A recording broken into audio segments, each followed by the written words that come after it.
Hello everyone, welcome to another episode of Daily News Decoded by NEXT IAS.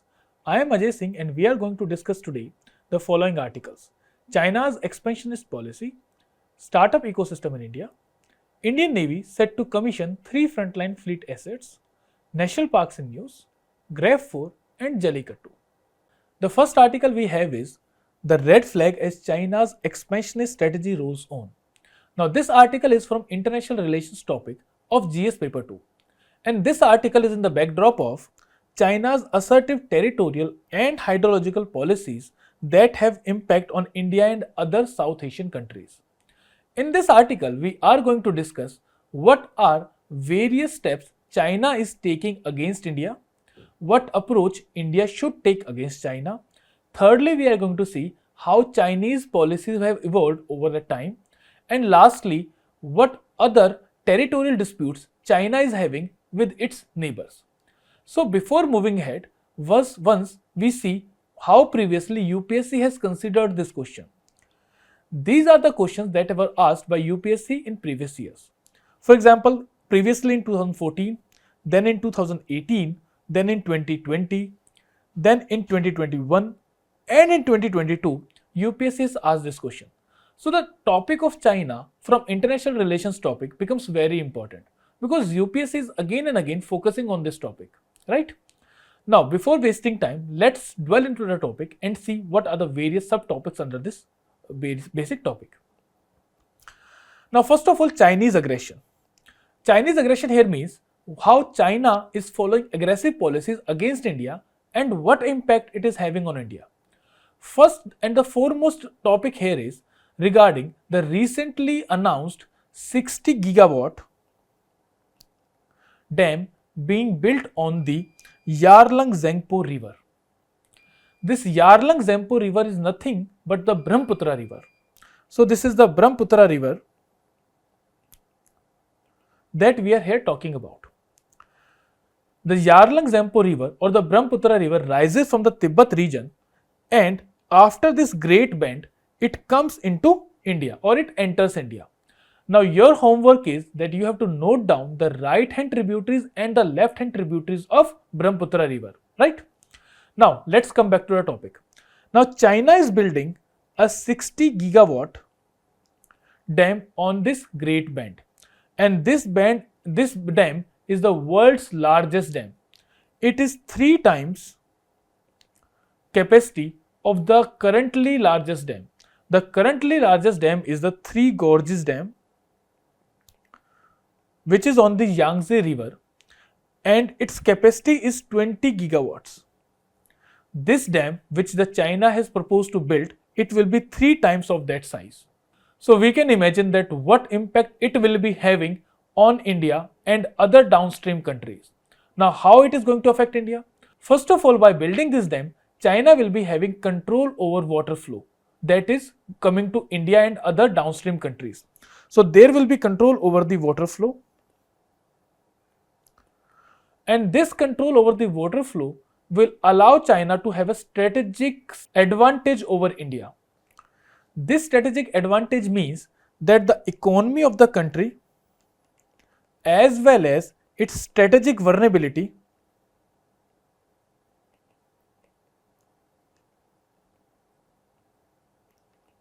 are going to be affected. First of all, as the water flow will be regulated by China, so it is going to affect the economy of the country. How? Agriculture. It will be affected by the change in the flow of the water. Plus, there will be the silt that will be filtered out of this water. Now, after removing the silt, the necessary fertility that is imparted by the Brahmaputra river, that will not be coming to the agriculture. Also, it will be having impact on the environment and ecology of the downstream areas. So it will be affecting the economy, it will be affecting the environment of the downstream countries like India, Bangladesh or Bhutan. Secondly, it will also increase the strategic vulnerability of these countries. Why? Because China is having control over the water flow. And during the monsoon, the stored water will also be released, and there will be uncontrolled flow of water in India and other downstream countries. So it will be impacting in the form of aggravated floods in these countries. Secondly, in times of geopolitical tension,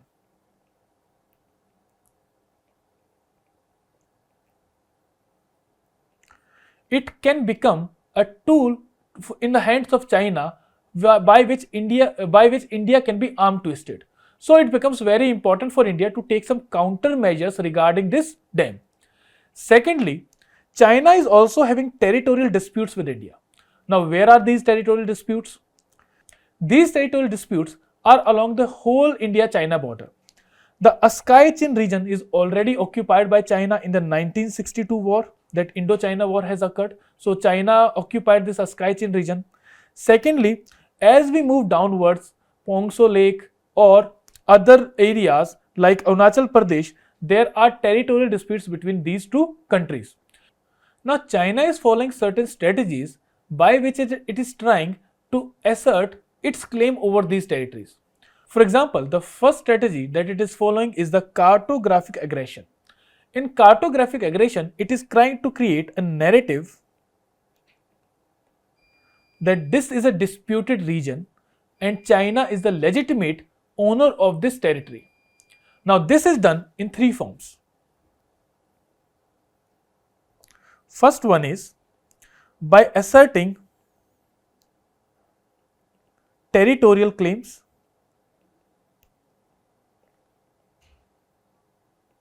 Secondly, renaming locations that are currently under control of another country, that is under control of India. Recently, Arunachal Pradesh 11 locations were renamed by China. Thirdly, it has incorporated new areas in its own map. So now it is changing its map and incorporating areas that are currently under control of other countries. So through this, it is trying to create a narrative कि ये region तो China के थे, that these regions were originally of the China and these have been occupied by any other country. Secondly, it is following another strategy, that is physical presence. In physical presence, it is moving in two directions. First of all, it is creating settlements in the disputed regions so that it can create complexities in the dispute resolution of these territories. By creating settlements, it is trying to change the demography of the region and create a narrative that Chinese people live here and this is part of China only. Secondly, it is having military standoffs with the country. For example, we have Doklam standoff, we have Galwan standoff, in which both the militaries were facing each other and China was encroaching in India's region. So in a way, it is trying to create this narrative that these are parts of China and this is a disputed region in which India is controlling. So in this way, it is trying to create this territorial dispute into a very complex issue so that it can gain out of it. This is how India is being impacted by Chinese aggressive policies. Now, next thing is that what approach India should be taking. India is currently engaging China in a bilateral manner, and this is the same approach which other neighbor countries of China are following, like Bhutan, Nepal, or South Asian countries like Philippines or Vietnam, Malaysia. Japan is also following the same approach, that all these countries are engaging with China in a bilateral manner, and the issue is same, that all of them are having territorial disputes with China. Now, first thing that India should do is that India should try for a multilateral coordination. Why? Because in this bilateral manner, we are having a fragmented approach.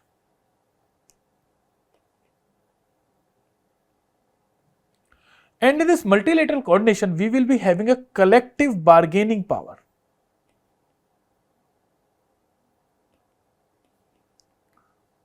This collective bargaining power will put more pressure on China, right? Now, how this multilateral coordination can be done? First of all, India should smoothen out whatever are the sticky points with its neighbors. For example, Bhutan and Bangladesh. Bhutan is having a concern regarding the exports of its hydroelectric power. So India should try to smoothen out that. Secondly, Bangladesh. Bangladesh is having a problem regarding the water security. So India should try to smoothen out the concerns of Bangladesh also. But seeing the current scenario of Bangladesh, it becomes very difficult for India in the current times. Maybe in the later on, India will be having a more and better engagement with Bangladesh. So first of all, India should try for a multilateral coordinated approach because it will give a collective bargaining power. Next thing is that India should be ready with respect to military power. India should have its own border infrastructure that can handle any adverse situation. Secondly, surveillance should be increased. Thirdly, India should also strengthen the ITBP. So India should focus upon the border infrastructure. Second, it should do is that it should increase the surveillance. Thirdly, it should focus upon improving and strengthening the ITBP which guards this Indo-China border. So this approach India should take. Now third thing is that on the international front, India should leverage the multilateral groups like G20, like Quad, BRICS or UN to expose the China's expansionist policies, so that the rhetoric, the narrative that China is trying to create, India can counter that. Other than that, India should also take legal and diplomatic countermeasures. For example, in international law, it is said that one or unilateral mapping is not going to be considered. Both the countries should agree upon a map. So if China is saying that it is having these parts in India, it will not be considered. So these things India should take. India should also take the help of International Court of Justice to expose China. And lastly, India should also be focusing upon diplomatic engagements like with US, Japan and other like-minded countries and superpowers so that it can pressurize China. So these approaches India should be taking. Now next we move on is about how the Chinese policies have evolved. First of all, if we see under Mao Zedong, China was having an expansionist policy. Expansionist policy means that China wanted that its territories should be consolidated. For this, Mao said that Tibet is the palm and there are 5 fingers there. What are the 5 fingers? 5 fingers is Askaichen, second is Nepal, third one is Sikkim, fourth one is Bhutan and last one is Arunachal Pradesh. So Mao said these are the 5 parts that belong to China and Tibet is the palm of this.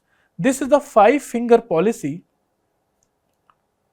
of China and it followed that. 1962 war was the result of this policy itself. So this was Mao's policy which was expansionist in its nature.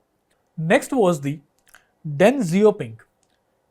He was having an approach which says that hide your strength, bide your time. Because in 1970s, China was not in a very good condition economically because it was having a closed economy. So Deng said that first of all we should make ourselves powerful, we should first of all rise, then we will see. So what he did was that he focused upon economic modernization, he opened the whole economy of the China and the capitalism started coming up, development started happening. He avoided confrontations. Next, he gave the idea of peaceful rise, that China's rise is peaceful. It is not going to undermine any other country. That's why we see from 1990s till 2010, China was rising and no one was noticing it. China became an economic superpower after 2010 and it was visible. But in the last 2-3 decades before that, China was working upon itself, it was working upon infrastructure, it was working upon its industries and other areas and it was making itself strengthful. Next, focus on the development. So this was the approach with which Deng followed and it made China an economic superpower. Next came was the Xi Jinping. Now Jinping was having an approach which was assertive as well as aggressive and he was following expansionist strategy. So he was like that now we are going to utilize the strength that we have gathered and we are going to fulfill the dreams of the Chinese people. Now in this, first of all, he focused upon territorial expansion and sovereignty claims.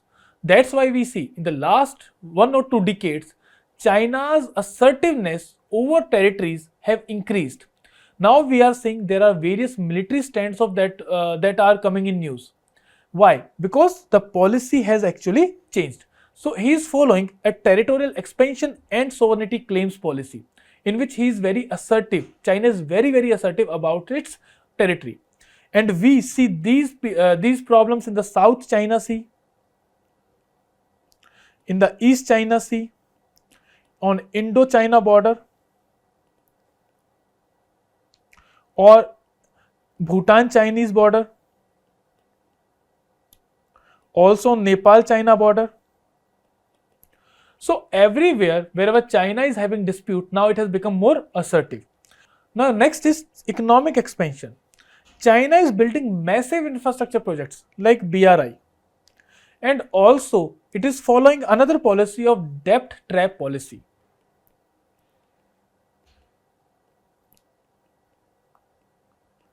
In this debt trap policy, by building infrastructure, China is putting other countries in debt, and in this debt China is exploiting them.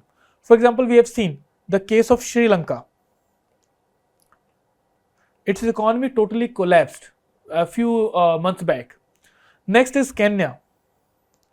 Kenya is having a debt of $4.7 billion. It was in 2019. Maldives. It is having a debt of $3.7 billion, and this figure is again from 2019. Then Laos. Laos is having a huge debt, and 47% of the international debt is of China only. So China is putting other countries under debt. So it is trying for economic expansion. It is making other countries dependent upon it. Now another thing that China is doing is that it is rewriting global norms and institutions. It is using global institutions like WHO, UN, WTO, and other organizations to push its propaganda. For example, during COVID-19, WHO was accused that it is going soft over China. Also, WTO and UN have been used by China to push its own narrative. Next is military modernization. China is aiming that by 2049, it will be having military capabilities that will be equivalent to that of US. So it is trying to become a military superpower as well. And it is also investing in new strategies like cyber warfare to improve its military strength. Lastly, diplomatic aggression. The diplomats of China are very aggressive now. They are countering each and every claim, and they are countering it in a very aggressive manner. For example, Australia, when it said that it is going to have a inquiry about the COVID-19, what was the reason for the rise of COVID-19? The Chinese diplomats were very aggressive over that thing, and they were critical of Australian policy regarding the COVID-19 inquiry. Jinping is following the Chinese dream.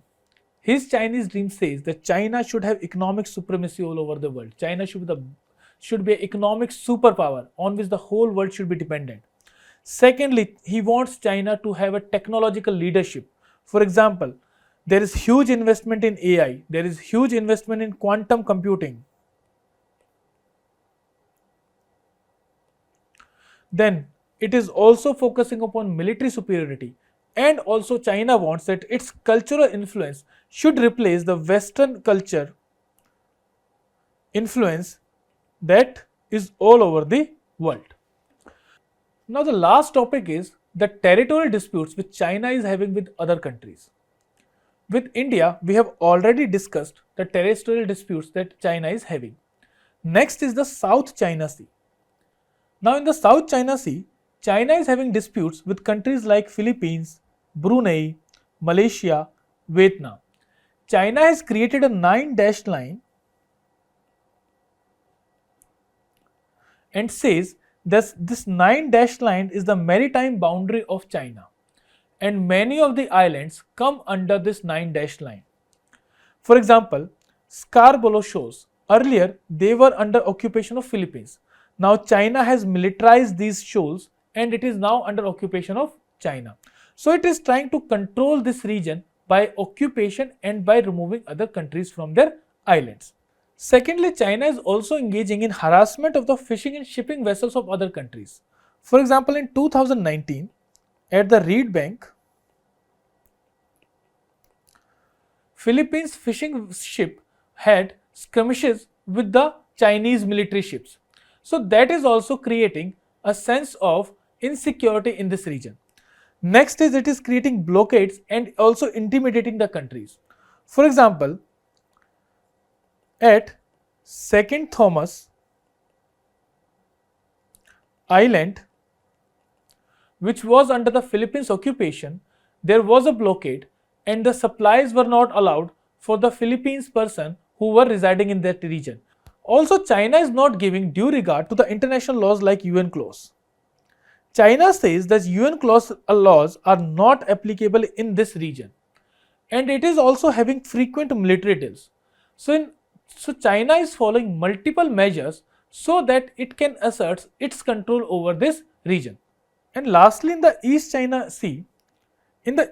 Sea also, China is having dispute with Japan over the Senkaku Islands. So with this we complete this topic. Now in this topic, what you have to do? First of all, you have to prepare this topic from the mains as well as the prelims point of view. From the mains point of view, we have discussed the things in detail, what policies China is following, what approach India can take, and lastly, what are the disputes with other countries. Now these disputes with other countries that can also come in the prelims part. For example, UPSC can ask that China is having dispute over Spratly Islands with which countries, or China is having dispute over Senkaku Islands with which country. So you should know these things. Now lastly, there is a practice question that you need to practice and it is visible on your screens. So you have to practice this question and you have to answer it. The next topic is Startup and Go. This topic is in the context of National Startup Day celebrated on January 16. This National Startup Day, it started in 2022 and it has been celebrated on annual basis. This topic is covered under Indian Economy of GS 3, paper 3. Now there are previous year questions that have been asked from the startup area. If we see the past 3 year papers, every year one question has been asked from the startup area. So Startup India becomes a very important topic for us because startups provide new innovation and employment opportunities to the country along with the growth. Now let's see what is the startup, what are the various facets of the startup, and we are going to then wind it up. First of all, what is startup? Now, according to the Department of Industrial Policy Promotion under Ministry of Commerce and Industry, it says a startup is defined as any entity which is a private limited company or a registered company under Partnership Act or Limited Liability Partnership Act, which up to a period of 10 years from the date of incorporation or registration, provided that it has an annual turnover not exceeding than 100 crore rupees. So what it want to say is that startup can be any company, it can be registered under Companies Act, or it can be registered under Partnership Act or Limited Liability Partnership Act. So out of these three, a company can be registered in any one of them, and it should not be having a turnover more than 100 crores. It should not be older than 10 years. Secondly, it should be working in the field of innovation, development or improvement of the products or processes and services. And it is a scalable business model. So the two conditions have been given. One condition is that it should not be not be more than 10 years. Secondly, the turnover should not be more than 100 crores in any financial year. Thirdly, it should be working in the field of innovation, development or improvement of the products, and that business model should be a scalable business model. This is a startup. Now let's see what is the history of startup in India. In 2016, there were 500 startups in India. Then the Startup India scheme came, and recently in 2025 the number has increased to 1.59 lakh startups. So this is a tremendous growth due to implementation of this Startup India scheme, and that's why this article has been posted. Now next thing is that out of this 1.59 lakh startups that we are having, in 73,151 startups, women are one of the directors. at least one director is a woman. So that shows that it is also contributing for gender empowerment.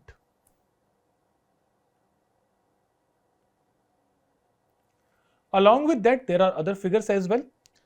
In the past years, from 2015 to 2022, the number of investors have increased 9 times. 15 times the funding has increased to the startups, and 7 times the incubators have increased. So there has been a tremendous growth story of the startups in the last few years. Next is that one term is very much prevalent with startups, that is unicorn. What is a unicorn? Unicorn is any company which is having a valuation of more than 1 billion, and that company should be a startup company. So unicorn is a startup company having a valuation more than 1 billion, right? That becomes a unicorn. Now this tremendous growth has been basically due to the Startup India scheme. The Startup India scheme focused upon improving the ease of doing business,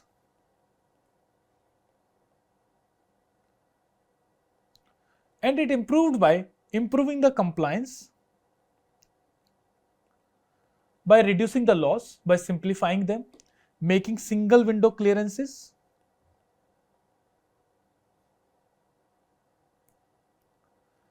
then provision of self-certification. So in nutshell, it actually improved the ease of doing business in India, and it was shown in the rankings as well. In 2014, India's rank was 142. However, in 2020, it improved to 63. So we have improved a lot from 142 to 63. So this ease of doing business has been quite successful, and it is shown in the number of startups that the country is having. Next, it also provides for funds. So there was a scheme known as Funds scheme, basically to finance the startups. Initially, it has a corpus of 10,000 crores, and later on it increased by itself. Next thing is that it also provided for tax benefits. For 3 years out of 10 years, the companies were not required to file any income tax. So it gave a much relief to the companies, as well as provided them capital so that they can invest more and they can have a proper sustainability in this competitive environment. Lastly, it also had some sector specific policies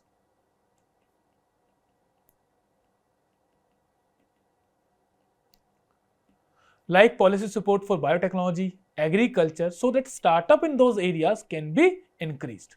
So this Startup India scheme has been very much successful in improving the startup culture of the country by improving the ease of doing business, by providing funding support, by providing tax benefits so that they can have capital, as well as focusing on certain specific sectors so that growth of startups in those sectors can be ensured. Now, startup is very much significant for the country. What is the significance of these startups? Let's see. First of all, it has boosted employment in the country. Between the period 2016 to 2024, 16.6 lakh new jobs were added to the economy by the startups in the country. And in this, women participation was also very encouraging one. So it has actually boosted the employment opportunities in the country, as well as provided opportunities for the women also. So it also ensured gender empowerment in the country. Secondly, it has a high potential for the growth. Recent figure shows that we have around 108 unicorns which have a funding of around $100 billion, and their total valuation ranges from $350 to $390 billion. So it shows that it has a huge potential for economic growth contribution towards the country. Now, along with economic contribution, it is also helping in fulfilling the societal needs. It is helping in addressing the critical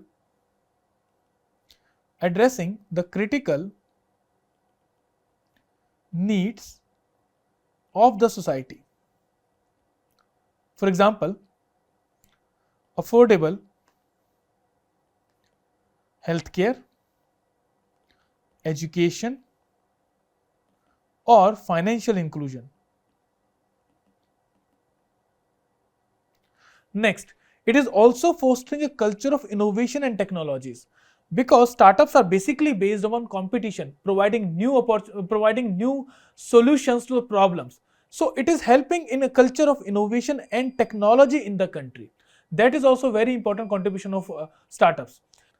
And lastly, because startups provide very good business opportunities, so they are very much instrumental in attracting foreign investment in the country. And they are also helping in improving the capital inflows in country and improving our forex reserves.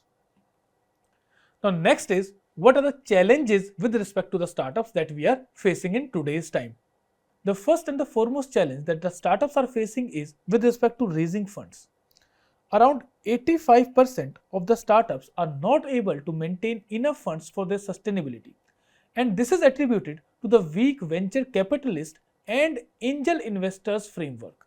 So that is one problem, that venture capitalist and angel investors framework is very weak in the country. Secondly, the low risk appetite of Indian market is another challenge. Next thing comes is the revenue generation. The startup needs some incubation period before generating the revenues. However, investors are focused upon profitability of the startups. So that becomes a challenge for these startups to raise funds, to raise revenues as early as possible. Next challenge is bureaucratic hurdles. Although we have worked upon improving our ease of doing business, however, we are still poor at it. So first of all, there is poor ease of doing business in country. Secondly, there are bureaucratic red tapeism, there are bureaucratic hurdles, there are complex labor laws, there are complex tax laws, a new tax known as angel tax was also introduced. So these things are creating new challenges for the startups. Next and important challenge that comes is inadequate supporting infrastructure. The supporting infrastructure in terms of technology parks,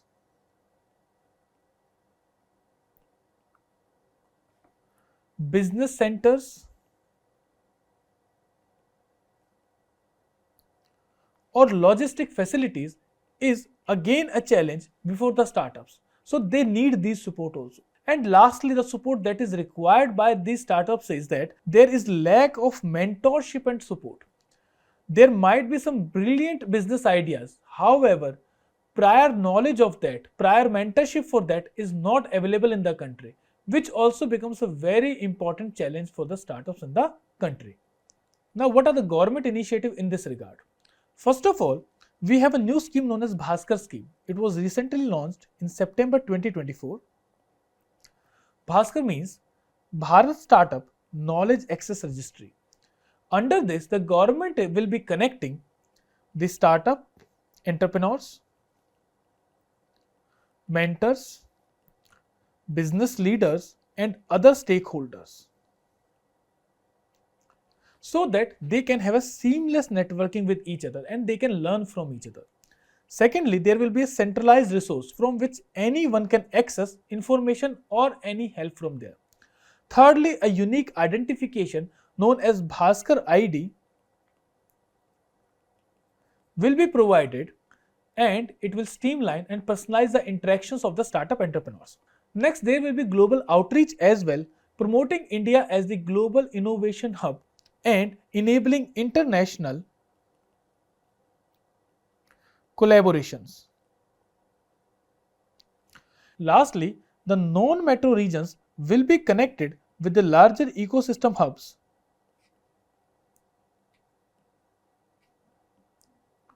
so that inclusive and a balanced regional growth can be ensured.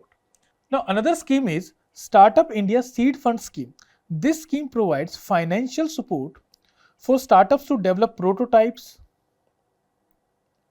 test products, and enter the market.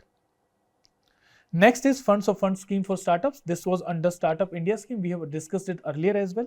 Then there is Pradhan Mantri Mudra Yojana. This Mudra Yojana provides funding for small scale, medium scale industries so that they can develop.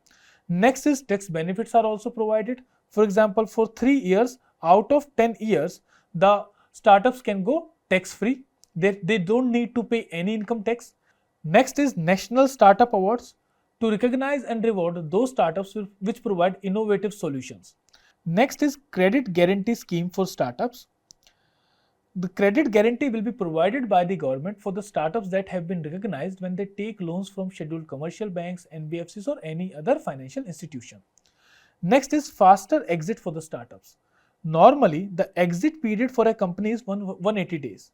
But for startups, they can wind up their business and reallocate their resources within 90 days. So this is also provided for the startups.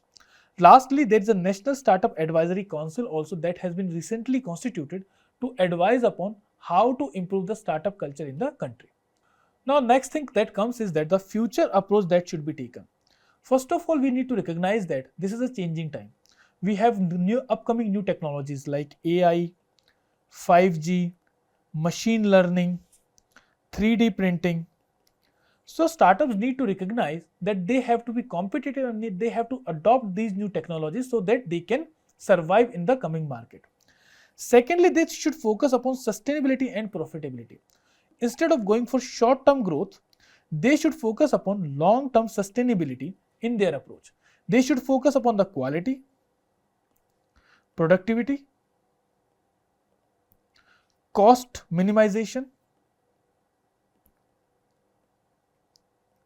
and efficiency so that they can be sustainable in longer term. Next thing that we need is human capital and talent development. Already every year around 2.5 lakh PhD graduates are produced by the country. Now we need to fill the skill gap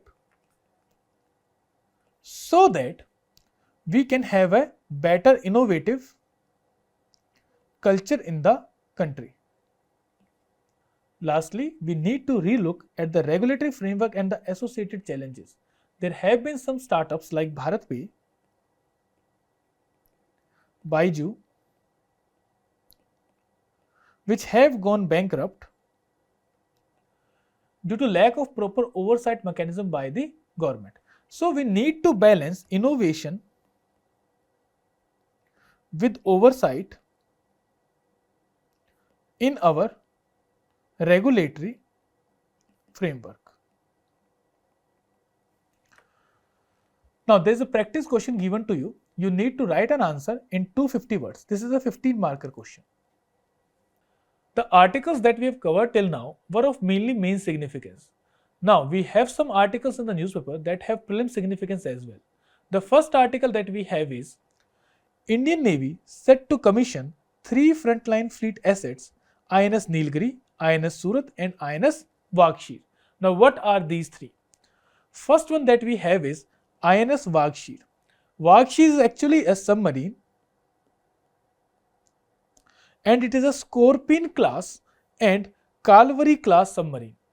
Now this submarine has been developed at Mazgaon Dock Shipbuilders Limited in collaboration with Naval Group. This Naval Group is a company of France. So this Naval Group have designed it and Mazgaon Docks Shipyard Limited at Mumbai have developed this submarine. This is a diesel electric attack submarine under Project 75 and it is named after a sandfish, Vakshir, which is a deep sea predator of Indian Ocean. This submarine has enhanced stealth technology and it can evade enemy radars. Also, it has precision attack technology as well with the help of torpedoes and anti-ship missiles both surface and underwater. Now something about Project 75. The Project 75 was initiated in 1997 under Ministry of Defence. Its objective was to build 6 diesel electric submarines for anti-surface, anti-submarine warfare and intelligence. It is built under Made in India initiative. It is going to replace the Sindhu Ghosh class submarines and the important feature here is the air independent propulsion system for enhanced stealth and endurance. This air independent propulsion system means that the diesel submarines can stay underwater for a longer duration of period, probably around 2 weeks. For 2 weeks, they don't need atmospheric oxygen and they can sustain by itself under water. So it increases their stealth capabilities. Under Project 75, we have 6 submarines: INS Kalvari, INS Khanderi, INS Karanch, INS Vela, INS Wagir, and INS Vakshir. Vakshir was the last submarine that has been developed by now. Now next is other sea vessels that have been inducted in the Indian Navy.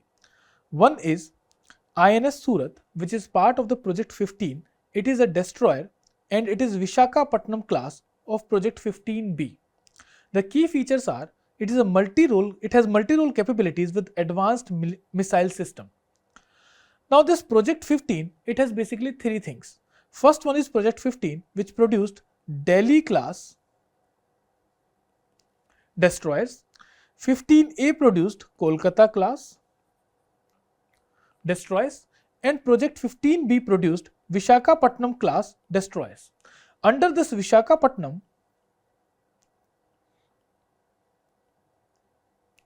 class destroyers, we have INS Vishakhapatnam, INS Mormugao, INS Imphal, and lastly INS Surat. Now the last one has also been concluded. So the projects under 15B have been totally concluded. Now next one is the stealth frigates. It is being developed under Project 17A, and INS Nilgiri has been developed under this. INS Nilgiri is a Shivalik class frigate, and its key features are improved stealth, advanced weapons, and electromagnetic emission control. Now based upon this, you have to practice one previous year question which is available on the screen. You can post your answers in the comment box. Now the next news that we have is national parks in news. So basically 2 national parks we are going to discuss. One is Nagarhole Tiger Reserve and another one is Simplipal Tiger Reserve. Now this is part of the ecology and environment, and the backdrop for this article is 28 spotted deers for every square kilometer of the Nagarhole Reserve. Now something about Nagarhole Tiger Reserve. It is situated in Karnataka, first of all, and it is at the foothills of Western Ghats in the district of Mysuru and Kodagu. It is recognized as an important bird area. This is important for you. Next important thing is that there is a tribe that is honey collecting tribe known as Jenu Kurubas. It is found in this park. So this also becomes important. The vegetation here is moist and dry deciduous forest. Along with that, bamboo and swamp forest are also found. The Nagarhole river flows through this tiger reserve, and this Nagarhole river, it is tributary of Kabini river. This Kabini river is tributary of Kaveri river. And this Nagarhole river forms boundary between Nagarhole Tiger Reserve and Bandipur Tiger Reserve.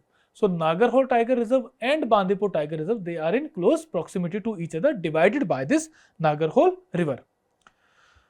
Then something about flora and fauna of the Nagarhole Tiger Reserve. The major flora includes rosewood, teak, sandalwood, and silver oak. So it is basically the features of moist tropical deciduous forest. Next is major fauna. Major fauna includes Bengal tiger, leopard, Indian elephant, cheetal, Asiatic wild dog, sloth bear, gaur, sambhal, four-horned antipole, and southwestern langur. Then last part of this article is about the spotted bear. Spotted bear or cheetal is the common name for it. It is the most common deer species in Indian forest, and its IUCN status is least concern. So there is no problem with that. Next, it is native to the Indian subcontinent, and the scientific name is Axis axis. So this was about the spotted deer. Now next we have is the Simplipal Tiger Reserve.